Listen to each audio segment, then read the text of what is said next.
Hello everyone, this is Deepak Parikh. I'm founding convener of Global Grains and Pulses Council, also founder of a company called Honeybee.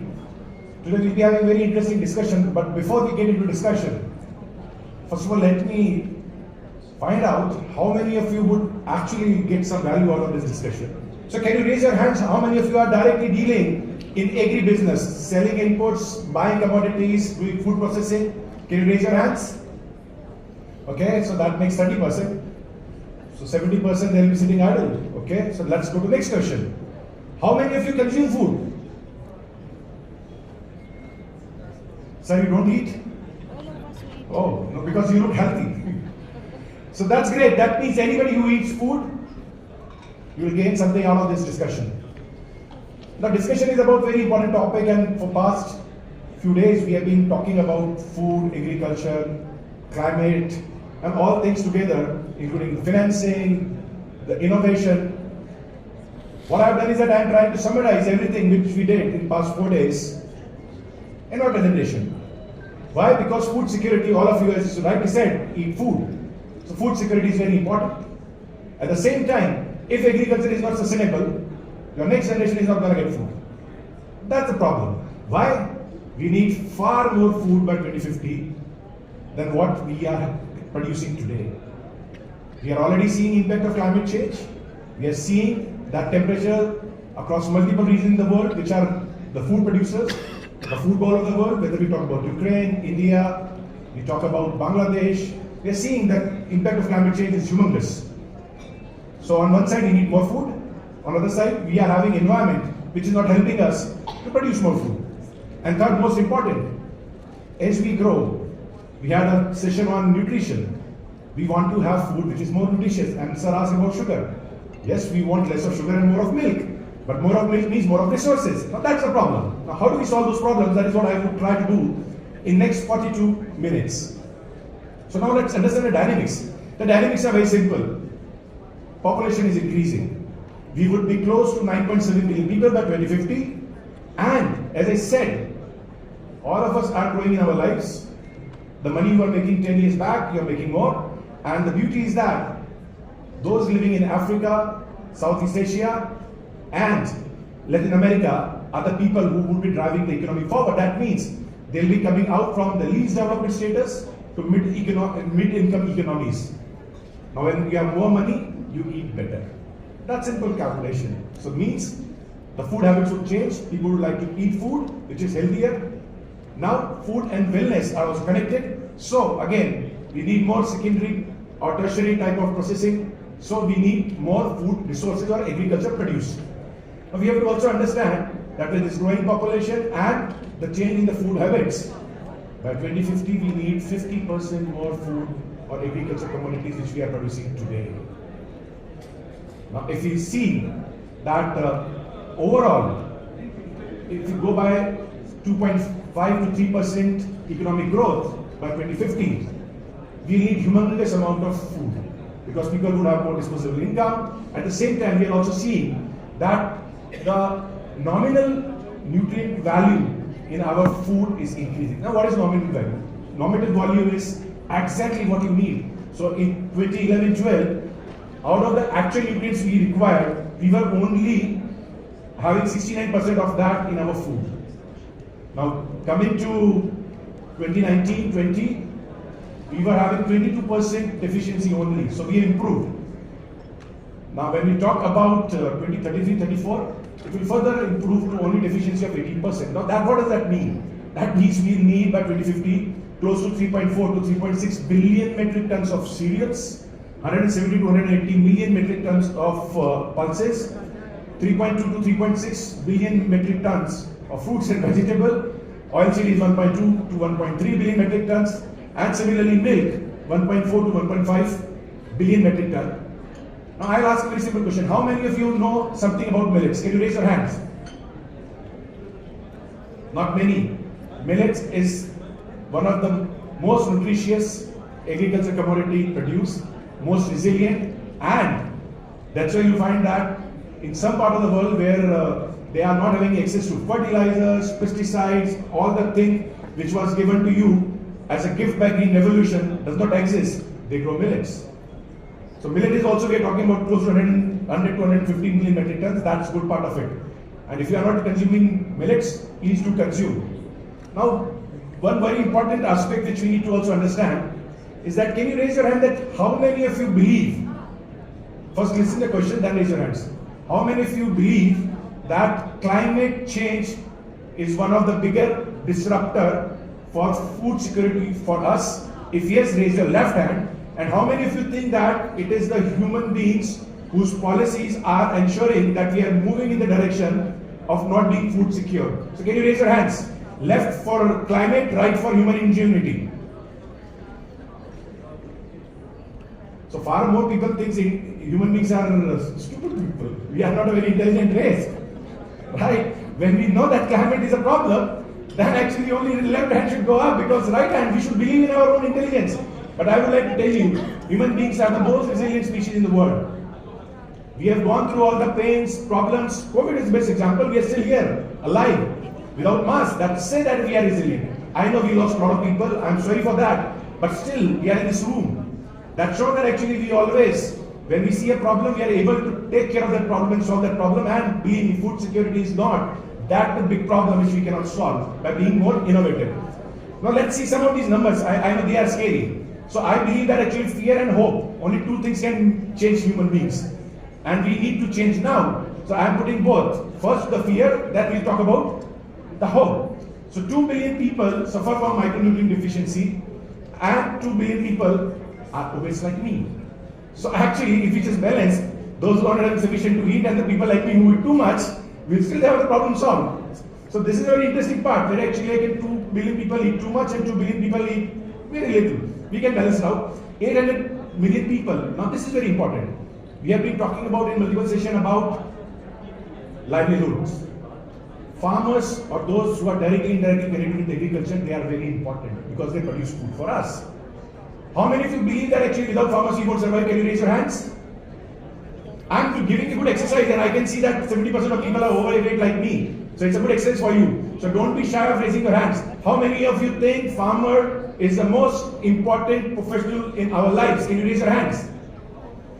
Beautiful. Now why? Because you doctor, you might, God forbid, you must not be requiring him, but if you need him, you need once in a year. An engineer maybe 2 or 3 times in a year if you are sitting on a chair, or if you are using a mobile and all that. But when it comes to a farmer, from the morning, your toothpaste have something which is agriculture produced. What? Milk. Again farmer. The processing you eat, or maybe oats.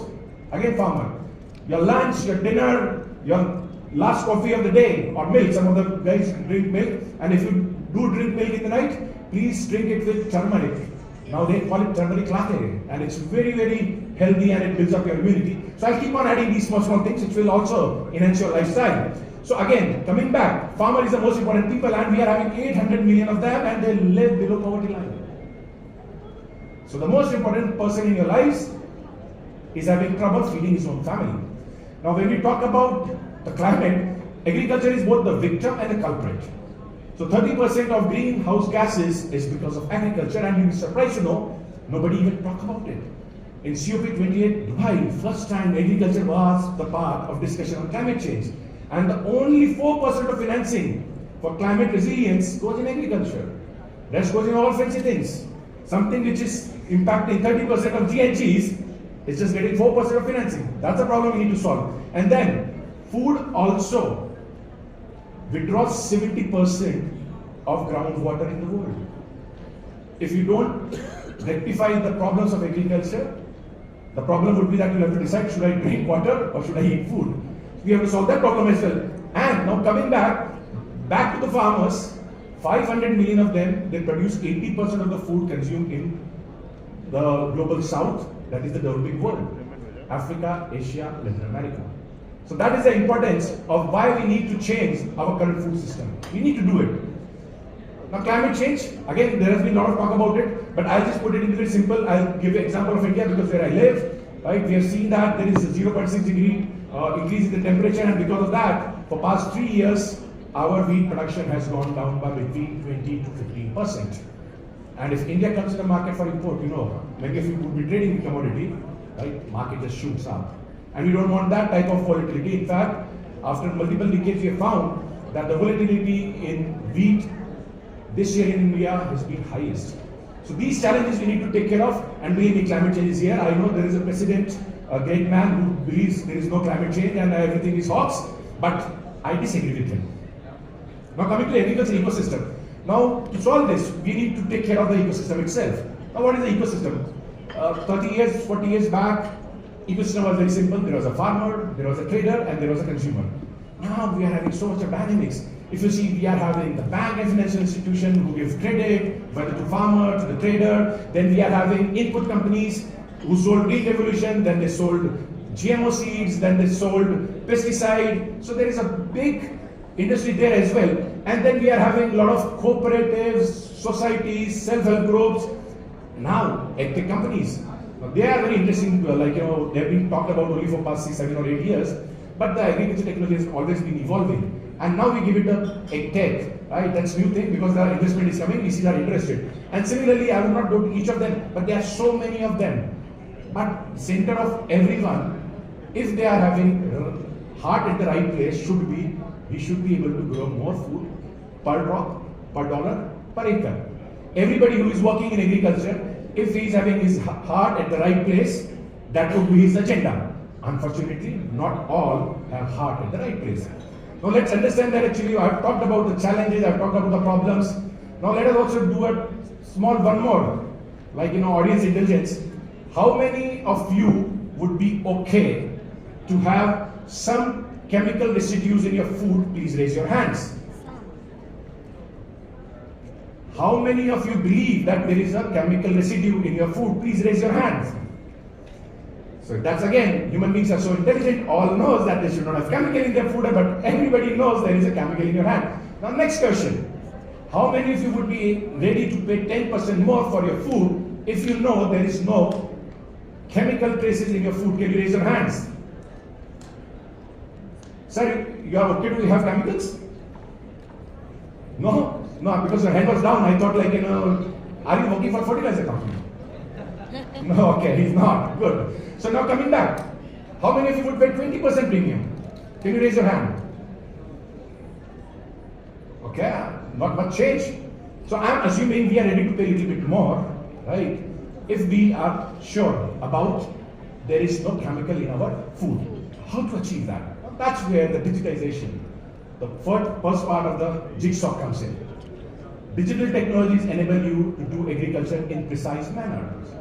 Definitely they might not, as on date, completely remove chemical, but they will reduce the need of chemical. This beautiful machine, it gives you in 13 minutes the result of what is your soil condition, what are the microbes in it, what chemicals are in there, and based on that, it also gives you, now again, I'm not associated with this company, I'm just sharing, see some of the examples which I'll be sharing, I have no relation, but they are the best in the industry, so I have quoted here, I am not on their payrolls. Okay, so now coming back, so this is a company called Absolute, based out of India, and the idea is that on a mobile application, after we put a soil sample, within 13 minutes, if you tell them which crop you want to grow, it will tell you exactly precise amount of macro and micronutrient you need to put in your soil.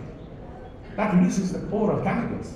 Secondly, we also need to understand that other than this machine, the next step, if we are able to understand what would be the climatic condition, how much rain would be there, we can also be smart in irrigation. So I talked about 70% water withdrawal, right? So if you go to a province in India called Punjab, 5 rivers coming there and their groundwater is depleting. Because why? They are not using smart irrigation for rice. Flood irrigation. How many of you eat rice? Can you raise your hands? Rice is one of the most unsustainable crop, but actually it was not supposed to be. We do the flood irrigation in rice because we don't want to use weedicides. We don't want to have manual labor taking care of weeds. But now there are technologies, without using chemical, they can take care of weeds. So now we should move to drip irrigation in agriculture. Then there is wet and drying techniques. So now there are techniques which will make rice more sustainable. So, smart irrigation. This is what a precision agriculture through digital technologies gives you. And finally, very important part of it. We all talk about climate change, carbon credits. There is only one activity in the world which is natural, which put back carbon from the environment to the soil. That's agriculture. Now, if we are able to do agriculture in a smarter way, reduce use of nitrogen, we would be not just helping in making the agriculture zero, or carbon zero, or carbon neutral, we would be able to make it carbon negative. So whatever pollution your cars are doing, agriculture can take care of it, provided we go ahead and do it, and we need technology for that. Now, a lot of people in the room who have been to these fancy conferences would have heard one this phrase, data is new oil. That's not right. Oil you consume once.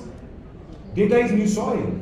Same set of data can give a trader about what would be the prices in the future. Same data can give a farmer what I should be sowing. Same data can give a policymaker capability of identifying whether he should open up import or close import. So same data used multiple times, just like soil. The seed you put, if you're putting banana, you'll get banana. If you're putting rice, you'll get rice. If you're putting wheat, you'll get wheat. So data, in my view, is new soil, just not new oil. But I know we are in Middle East, so for sure people would love oil more than the soil. But again, coming back, another technology which is very interesting, which I would like to touch upon. Now, how many of you, when you buy a food product, know from where it is coming? Can you raise your hands? So all of you are eating food, you don't even know what is the origin.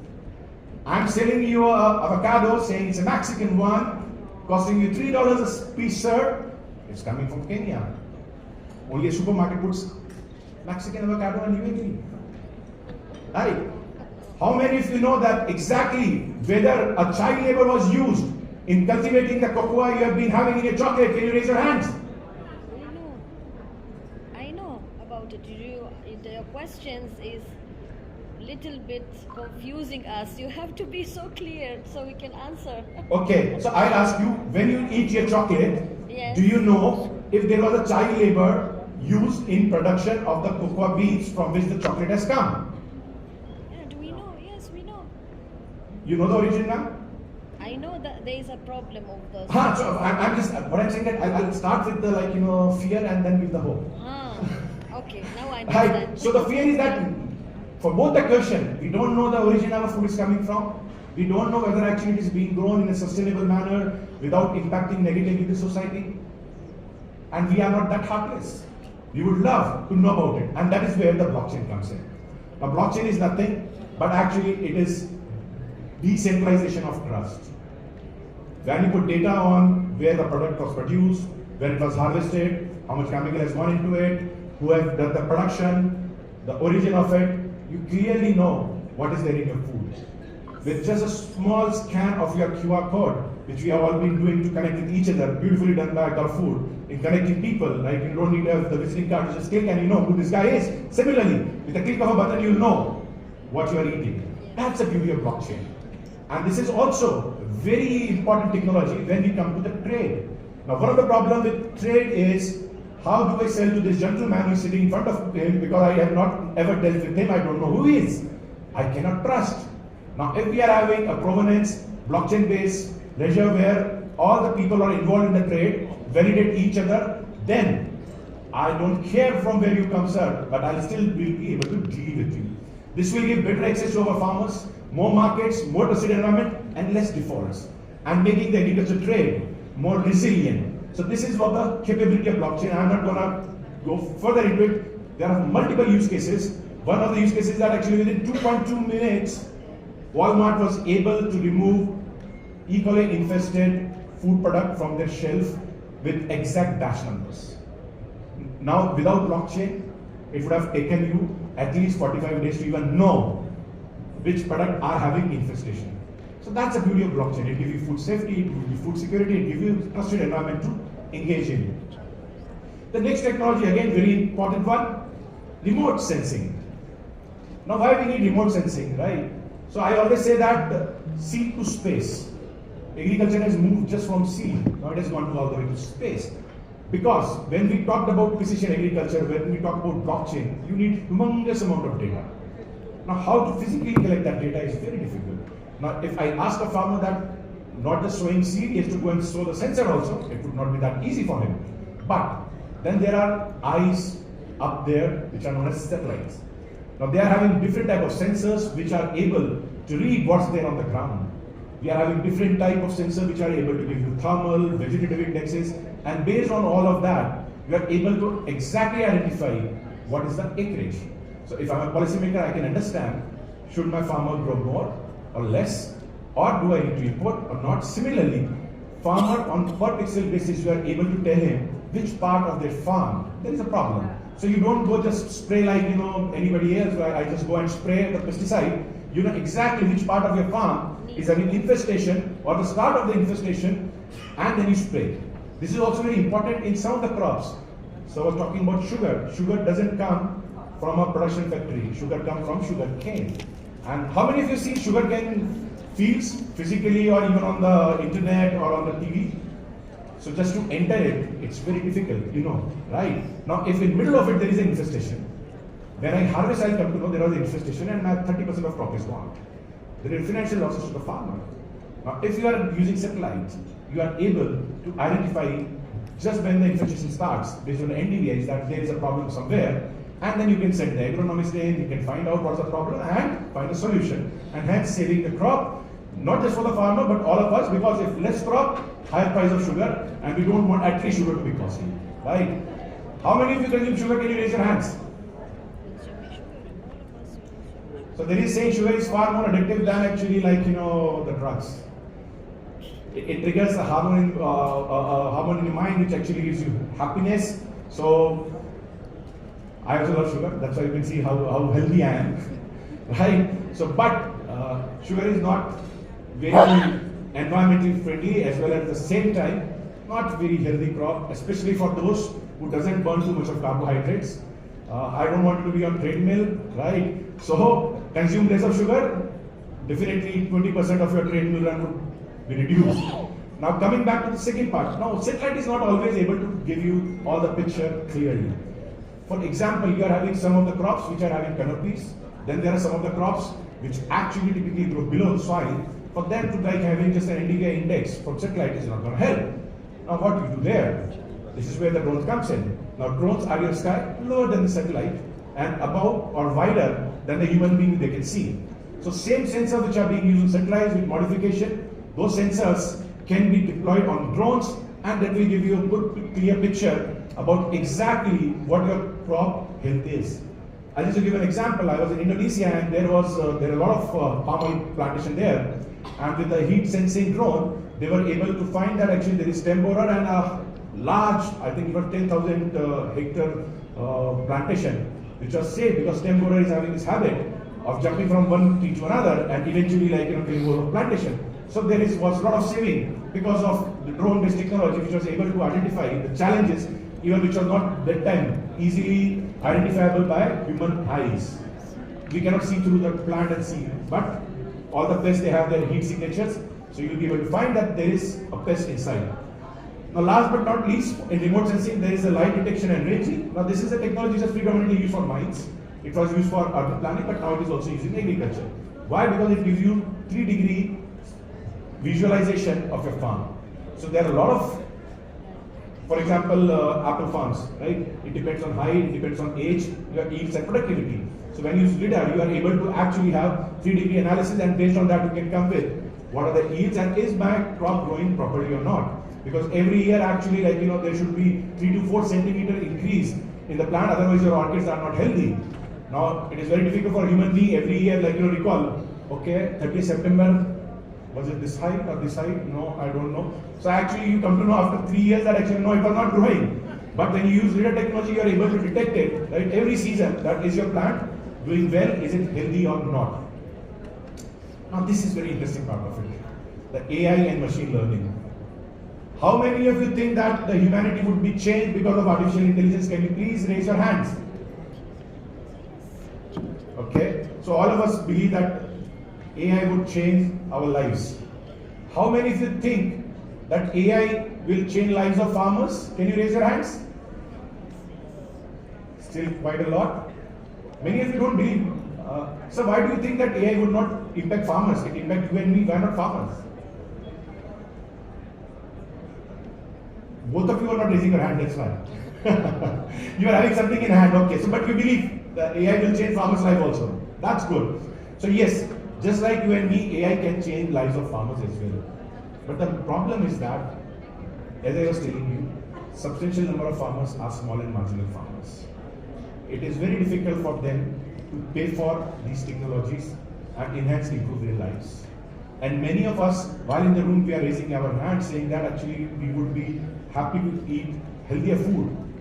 But if same food is being delivered in which a farmer has to initially spend more money, suddenly the large countries like India, Bangladesh, Pakistan, they become knee-jerk reaction in policy because they believe that the commodities should be cheap.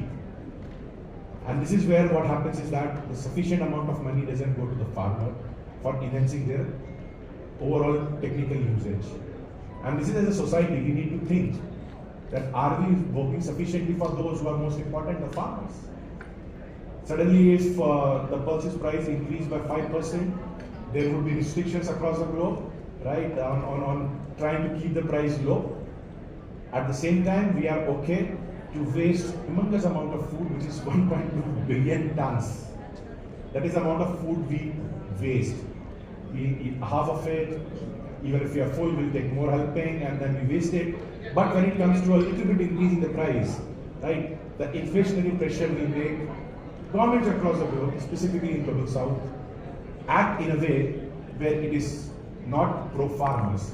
So if farmer is not generating money, how he will invest in technologies?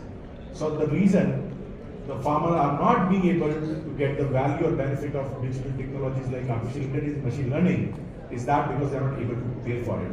Now let us understand what these technologies are. So now fear is gone. Now let's talk about hope. So the good news is AI and machine learning is becoming cheaper. So what a GPU or TPU would have been costing 5 years back, it is costing 30% of that today. Now we are having cloud computing, which ensures that all the AI level or ML level processing can be done at a fraction of the cost what it used to be 5 years back. So the good news is that when you are having AI and ML which is cheap, it can be afforded by farmers, not just the large farmers of Global North, but also the small and marginal farmers of Global South. And the big data handling capacity, it has been able to enable the farmer to get advisory which are contextual to him. In past, we used to say that in this region, use 200 kg of urea per hectare. This farmer is actually on top of the slope where there is actually drain off, so his soil is not having much of nutrient left. While the downstream there is a farmer where too much of nitrogen, potassium, and potash is there.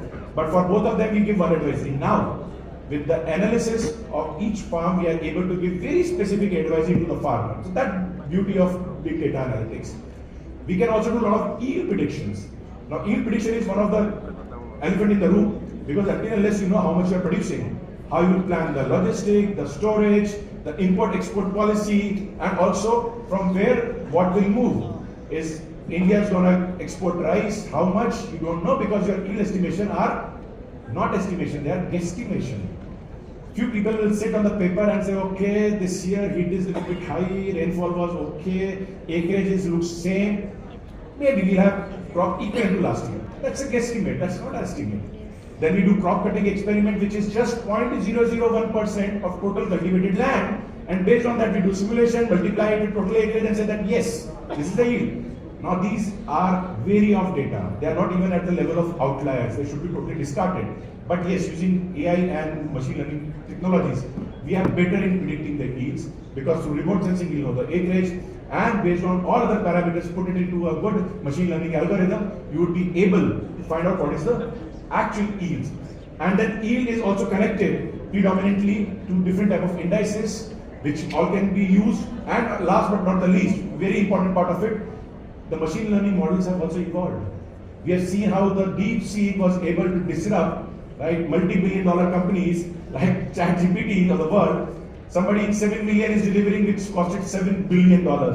So those type of innovation you'll find in agriculture also happening with some of the machine learning models I mentioned. I don't want to talk about it because you never know. After 5 days they might become just obsolete.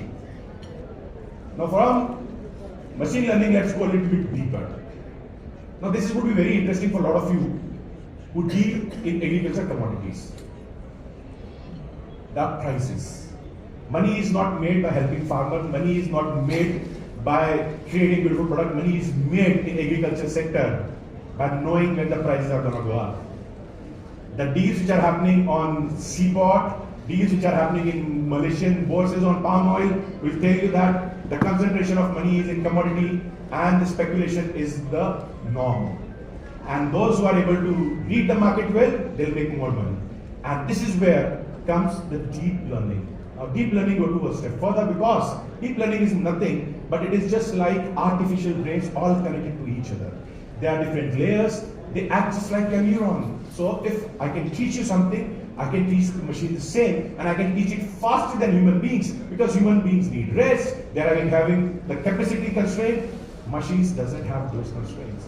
Now this is where actually one of the companies I was talking about Absolute is known as Acura. But what they do is they basically look at 200 different data points. Based on that, collect those data points, whether it is about the acreage, whether it is about the currency fluctuation, whether it is about geopolitics, whether it is about the import-export policies, the control policies, and all these 200 data points goes at different layers in a machine learning or deep learning algorithms, and then they're able to predict what? The price of a commodity in next 3 months, next 1 month, medium term and short term. So, if you want to take a call that should I be buying palm oil, when I should be buying, it can tell you. And why I'm talking about that? Their accuracy has been 93%. The best of the analysts have accuracy of not more than 72%. So this is where the machine is smarter, far smarter than human beings in calling for the trade. Now when we talk about palm oil, sugar, wheat, these are some of the commodities they have done very well. And again, the accuracy is varied between 89% to 93-94%. I'm saying still early days, and I believe this is going to be future because then the commodity trading would not be done by human beings, it would be done by machine or the algorithms. That's the way forward, and it's a food for thought for many of you who are dealing into commodities. Don't miss the bus of AI. Farmers were forced to miss the bus. We have choice whether to miss the bus or not. Now I'll get out of this digital thing. I'm fatigued after talking about a lot of digital thing. These are the numbers which will tell you that digital works.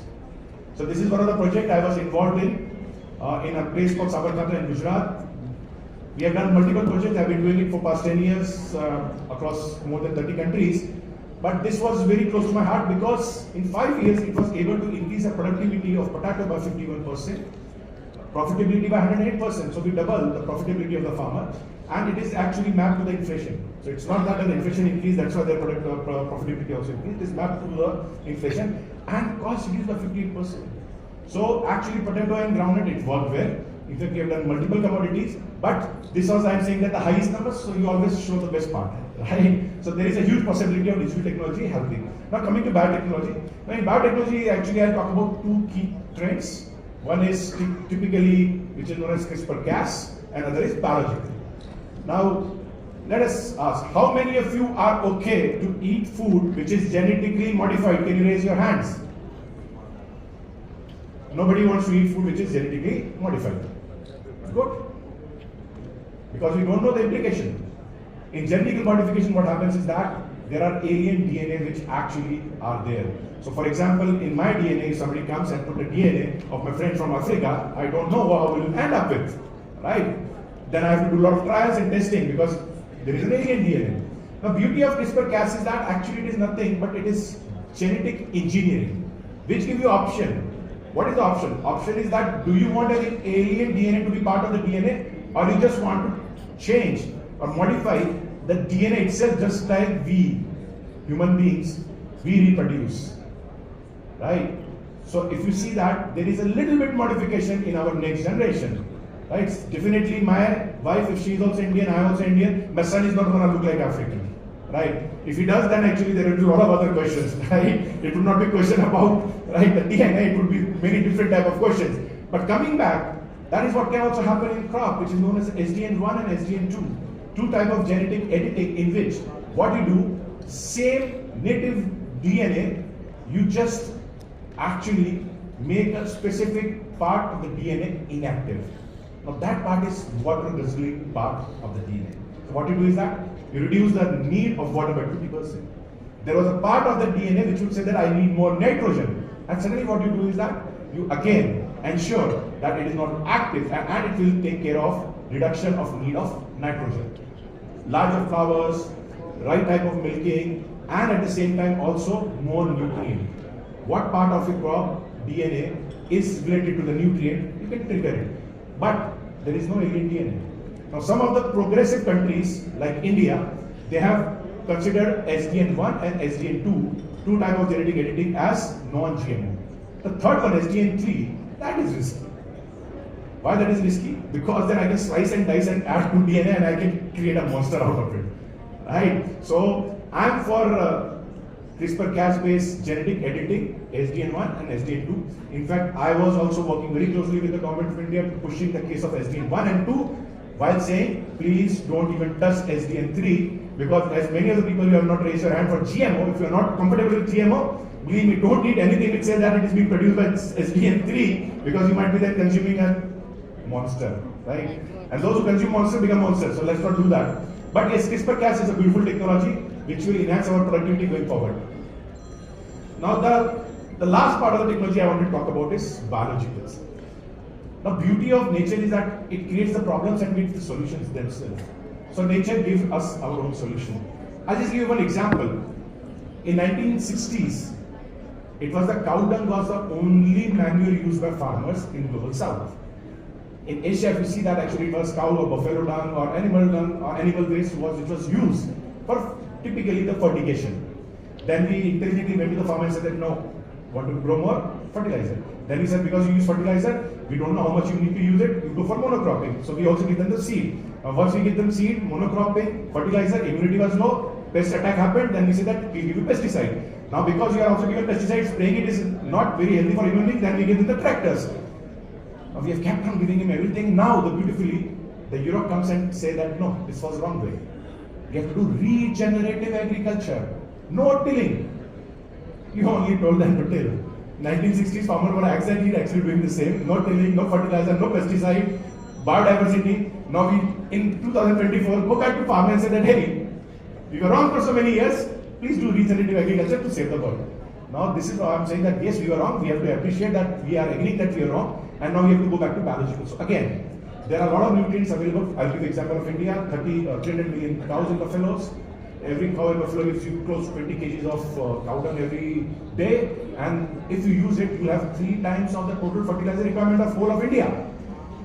Now if you go to circular economy, ensure you are having capability of extracting N, P, K, magnesium, sulfur, everything from the cow dung. Believe me, you don't need fertilizer. So this is what you see in the market, biofertilizer are doing. Secondly, also there are a lot of beautiful microbes which either fix nitrogen or potash or also nematicides which kill the pest. They infest the pest and then actually like in the pest which is infested your crop and kill them. So you will see more and more use of biological, whether it is biofertilizers or biopesticides and also stimulants. The beauty is that biostimulants, you will never find chemical to trigger the hormones of a plant, but biologically you can do that. So even the growth cycle can be changed, whether it should be or not, that's $1 million question because food security is more important and lives of human beings are more important. We don't want them to starve.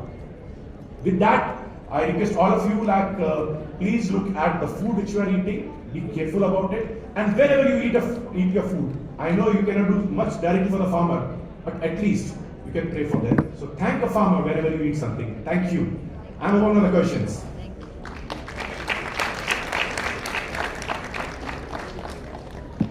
So we've got 3 minutes. I can have questions.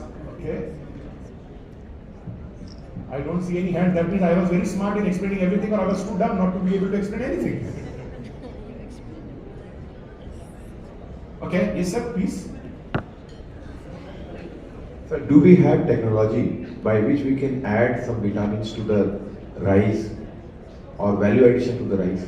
There are multiple technologies, sir. In fact, if you see, there is a green rice program by Philippines, so which have been actually fortifying the rice. In India also we are having a program for fortification of rice, in which what we do is that actually we convert the broken rice into powder, then actually add the nutrient and then make kernels out of it and mix it with the I know, rice. but I want that is there any where you can tell me low glycemic index rice or a vitamin B12 content containing rice like that, iron rich rice? Yeah, definitely. There are multiple technology. Even when you talk about the CRISPR-Cas, right? It is already doing it, like identifying that how we can make our rice more healthier and more nutritious. Because we just don't want carbohydrate from the rice. We want it to be, because rice is one of the most consumed food in the world. So there are technologies. One more interesting thing, many of you are, how many of you are from Global South, that is Asia, Africa and South America? Can you raise your hand? How many of you are from Europe? Quite a few. Now this is where we need to build the bridges. Europe is having some of the best technology in agriculture. Netherlands, Denmark, Germany. But they are very, very reluctant to get those technologies to this part of the world. Or they would charge it to the level which is very, very costly, non-affordable by the farmers. Please look at a scenario of it is just not about per transaction value, but if you enter these markets, it is humongous possible business which can happen. So we have to look at Europe, and they're being very smart in solving some of the problem. And in fact, I love the people from Netherlands. 2/3 of their country is actually taken away from the sea, and even they are able to cultivate food below sea level with all salinity. So I believe we need to have more engagement for technology transfers to happen. The self-reliance in technology doesn't work more. We live in a globalized world. We have to learn from each other. Any other question? Last question. We have got just 30 seconds. Yeah. Hello, Alex Trabot from Brazil. I want to know, sir, if we can go back from GMO in soybeans, maize, and cotton in our country. Okay. So going back from GMO is impossible, sir. Right? It is a generational shift. If we start making policy now, maybe after 100 years we will be able to eradicate GMO. But we have to be smart there also. I'll tell you how we have to be smart there. Now we are talking about biodiesel, we are talking about biofuels, we are talking about ethanol. Now do you want ethanol to be non-GMO? Doesn't matter. So we have to be smart that actually the countries which are producing GMO, they can very smartly say that actually we'll create a value-added product and sell it to the market. You sell ethanol, right? Corn-based ethanol. We don't want to use corn for anything else. We import non-GMO for food, but we export as much as ethanol as possible using GMO, because GMO is having high productivity. So your ethanol cost will be less, and hence you will be more competitive. Unlike in India, where we make from non-GMO corn ethanol. Now that's humongous stupidity. You should not be doing that. So non-GMO crop we should use where you are not having it as a part of your food value chain. You can do a lot of things, because I believe fossil fuel can be replaced by ethanol coming from the GMO maize, because actually they are having far more productivity than non-GMO. So we are over the time. So thanks a lot for your indulgence. Namaste.